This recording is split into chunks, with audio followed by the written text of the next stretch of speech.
No dobrze, mam nadzieję, że wiatr nie przeszkodzi, ale tak jak wspominałem ostatnio na którymś z filmów, opowiem Wam w skrócie, jak w ogóle wyszło z motocyklem, dlaczego tak późno. Ja już o tym gdzieś wspominałem na filmie takim, dlaczego nie kupiłem motocykla w Norwegii, ale myślę, że niektórzy z Was mogli go przeoczyć. Wiem też, jak niektórzy oglądają, myślę, że wszyscy oglądają tak czasem wybiórczo rzeczy, więc mogliście nie wiedzieć. Ja się przeprowadziłem do Norwegii w zeszłym roku, w 2023, pod koniec lutego i oczywiście to wszystko było zaplanowane łącznie z motocyklem. Był plan, sprzedałem w Polsce motocykl, zresztą pamiętacie ten odcinek, w którym mówiłem o sprzedaży i o tym, że kupię motocykl nowy tu. No ale z powodów takich formalnych, czysto formalnych, gdzie czekaliśmy na F-numery, co trwało po prostu bardzo długo, jakoś to wszystko się tak porozkładało, że kupiłem rower, zacząłem jeździć na rowerze tutaj w super klimacie, w czystym powietrzu, na fajnych drogach rowerowych. Tak mi się to spodobało, że przestałem cisnąć w ogóle w kwestii tego motocykla. I mało tego, wyjeżdżając do Norwegii, planując zakup tutaj motocykla, myślałem o tym, żeby kupić jakiś taki motocykl właśnie typu Tenera 700. Ale to też oczywiście się wszystko zmieniło, ponieważ jeżdżąc tu na rowerze zobaczyłem, że wiele z tych fajnych dróg szutrowych, bocznych to są drogi pozamykane, w sensie zamknięte dla takiego ruchu silnikowego, tak, nie wiem jak to się mówi, no to jest dla motoryzacji, tylko można chodzić i jeździć na rowerze, dlatego ta Tenerka gdzieś odpadła. I w zeszłym roku, nie wiem czy to było w wakacje czy po wakacjach, znalazłem na portalu ogłoszeniowym, tutaj tak jak w Polsce jest Allegro czy OLX, tutaj jest taki portal, który się nazywa Finn.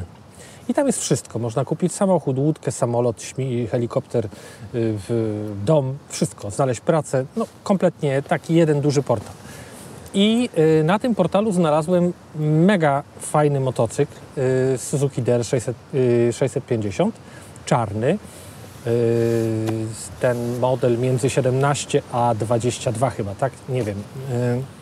Ten, o którym myślałem, o którym mówiłem, że jeżeli kupię DL-a, to na pewno będzie to DL o model wyższy, w sensie rocznikowo. Ja miałem ten 2012-2016, ten przedział. No i akurat tutaj się znalazł. Mało tego, bardzo blisko, chyba niecałe 30 km w Narbe.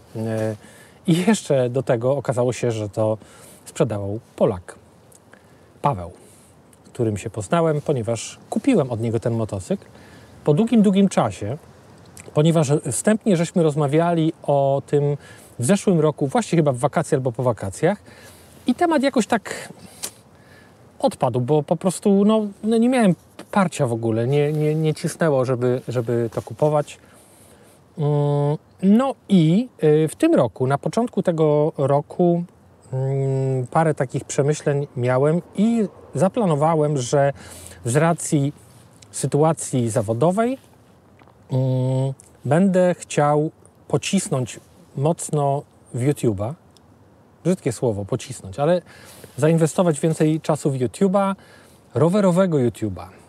No i już mniej więcej miałem takie plany na długie wyprawy po tydzień, po 2 tygodnie. To nie jest dużo kilometrów, wiadomo, że na rowerze to się dużo kilometrów nie pokonuje. Ale dużo czasu schodzi. Oczywiście piękne widoki, kempingi, noclegi, dziki kemping i tak dalej, i tak dalej.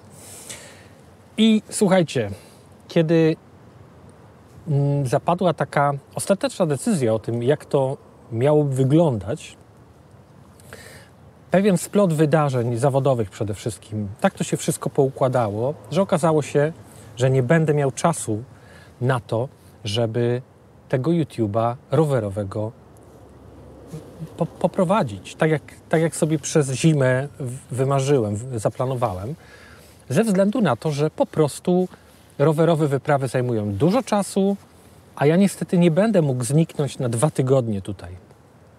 Na pewno nie w tym roku. Skontaktowałem się z Pawłem. Okazało się, że tak, że ten motocykl nadal jest. On pojechał do Polski. Nie chcę za bardzo rozwijać tematu. Paweł, bardzo Cię serdecznie pozdrawiam. Bardzo Ci dziękuję, że udało się nam poznać nawzajem i że udało się dokonać tej transakcji. Świetna cena, świetny motocykl, prawie nowy, niewielki przebieg, naprawdę w super stanie. No, naprawdę, to jest przepiękne moto. Świetnie chodzi. Wydech, o którym mówiłem, że raczej go zmienię, a nawet na pewno go zmienię, okazało się, że chyba niekoniecznie będę go zmieniał, ponieważ bałem się o sąsiadów, że sąsiedzi w dzielnicy, w której mieszkamy, na Madli, że będą kręcić nosem, że to takie głośne, ale wcale nie jest taki głośny. Jest niewiele głośniejszy od fabrycznego, a ma konkretny wyraz. Bardzo fajnie pracuje. I jest zdecydowanie lżejszy. On tam niecałe 2 kg waży, a oryginał tam, nie wiem, 4,5, 5? Nie wiem, wy na pewno lepiej wiecie. Tak czy inaczej, słuchajcie, mam taką myśl. Zobaczymy, co z tego wyjdzie. Ja wiem, że ogólnie ludzie tak też ze sporą rezerwą podchodzą do twórców YouTube'owych, którzy zaczynają mówić, że chcieliby trochę zarabiać też na tym. Ja nie ukrywam, oczywiście, że tak. Dla mnie ideałem by było, gdybym mógł podróżować po Norwegii i nie tylko, nagrywać dla Was filmy i nie dokładać do interesu. Ktoś kiedyś mi zarzucił, że pewnie będziesz jakąś komercję, wejdziesz w jakieś sponsorowane rzeczy. Nie, absolutnie. Nigdy nie wejdę w żadne sponsorowane rzeczy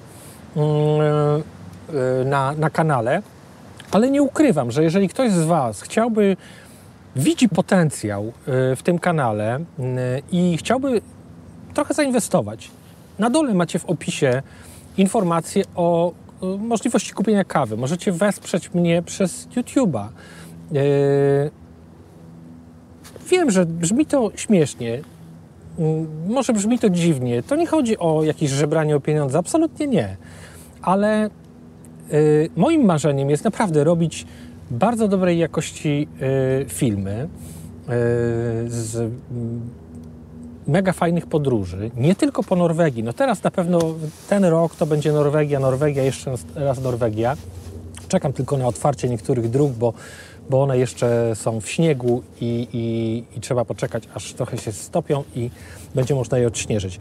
Ale chciałbym pokazać Wam całą tą środkową, południową i środkową Norwegię, lodowce, fiordy.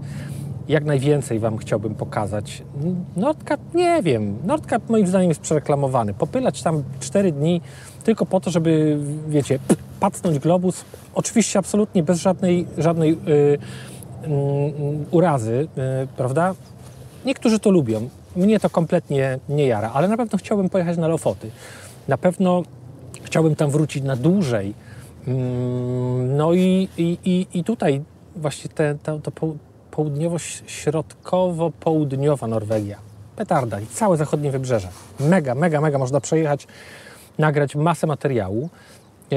Więc jeśli ktoś z Was czuje potencjał i podziela moje marzenie, że mógłbym, że chciałbym i mógłbym być, jak to się mówi, full-time YouTuber, tak? Czyli pełnoetatowym YouTuberem, który zajmuje się głównie tym, robi dla Was na przykład, nie wiem, 2 filmy w tygodniu, no to jest ambitne, no ale jeden dobry film z konkretnymi opisami, z konkretnymi mapami, do tego sporo dobrych zdjęć. Jeśli myślicie, że to ma sens, to by się Wam przydało i taka forma przekazu, taka forma podania tego Wam odpowiada. Moja facjata z długą brodą, a la, jak to ktoś powiedział, Gandalf, polski Gandalf.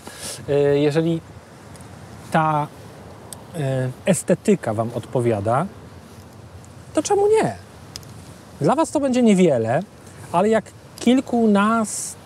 kilkuset z Was by pomyślało, że ma to sens, to wiecie, dla mnie to będzie bardzo dużo. I na pewno pozwoli to robić jeszcze więcej. Będę mógł się skupić głównie na tym. Oczywiście, jeśli nikt z Was nie zechce, nie pomyśli, że ma to dla niego jakąś wartość, ma to jakiś sens, to i tak to będę robił. Może nie na taką skalę, bo będę też ograniczony finansowo, zawodowo i tak dalej, ale będę to dalej robił, bo mnie to po prostu jara, sprawia mi to frajdę. No, słuchajcie, być tutaj, zobaczyć, posiedzieć sobie na kawie i pogadać do kamery, mając wokół coś tak pięknego. Hello! No, dobra, znów się zagadałem. Tak czy inaczej, myślę, że wszystko wiecie. Jeżeli będą jakieś pytania jeszcze dotyczące ogólnie Norwegii, przeprowadzki, życia tutaj, ja myślę, że systematycznie gdzieś będę wam opowiadał, jak nam się tutaj żyje, jak jest z kulturą, jak jest z ludźmi, jak jest z językiem norweskim, którego cały czas się intensywnie uczymy, już rozumiemy, trochę mówimy. No, więc jeżeli ktoś będzie miał jakieś pytania, to piszcie w komentarzach. I bardzo was proszę, zaangażujcie się też jakby w reakcję na te rzeczy, które wrzucam. Jeżeli nie chcecie na przykład mi pomóc, nie chcielibyście pomóc mi finansowo na zasadzie jakiegoś wsparcia i kupienia mi kawy, to chociaż polajkujcie, albo nie lajkujcie, albo napiszcie jakiś komentarz, wdajcie się ze mną w jakąś dyskusję, udostępnijcie ten film. To będzie naprawdę bardzo dużo. Wiecie, jak algorytmy YouTube'owe działają. To nie są jakieś wielkie pieniądze z YouTube'a, z tych reklam, ale samo to, że zaangażujecie się, że ten content, te filmy będą, YouTube zobaczy, że one faktycznie są wartościowe i że ludzie chcą je oglądać i chcą dyskutować na ich temat, to już bardzo, bardzo dużo mi pomoże, ponieważ będą o wiele większe zasięgi, czyli dotrę do zdecydowanie większej ilości ludzi. Oczywiście, jak patrzę na statystyki, to taki film na przykład o recenzji ADL-a po 23 tysiącach, no to ma tam, nie wiem, prawie 25 tysięcy wyświetleń. Oczywiście, tego typu filmy będą miały zawsze bardzo dużą oglądalność, ale nie chodzi o tego typu filmy. Ja bym chciał wam pokazać piękno tego miejsca. Naprawdę. Ja wiem, że jak się wyjeżdża do Norwegii na tydzień na motocyklu, to się popyla tymi asfaltami, byle tylko zrobić i to zwykle Nordkapp, tak, żeby objechać pach i mieć to z głowy. Ale tu jest tak dużo miejsc, tak genialnie pięknych, na które po prostu trzeba mieć czas. I o tym też pamiętajcie, czasami zamiast gnać na ten Nordkapp, lepiej ten czas spędzić tutaj, na południu, w środkowej Norwegii, pojechać właśnie do Lysefjordu, do Frafjordu, pojechać kawałek na północ do Bergen i potem odbić na wschód, przejechać przez te górskie przełęcze. Słuchajcie, to jest miazga i zobaczycie wkrótce na filmach, jak już te drogi będą przejezdne, pokażę wam więcej i myślę, że przekonam was do tego, aby tutaj przyjechać właśnie na południe.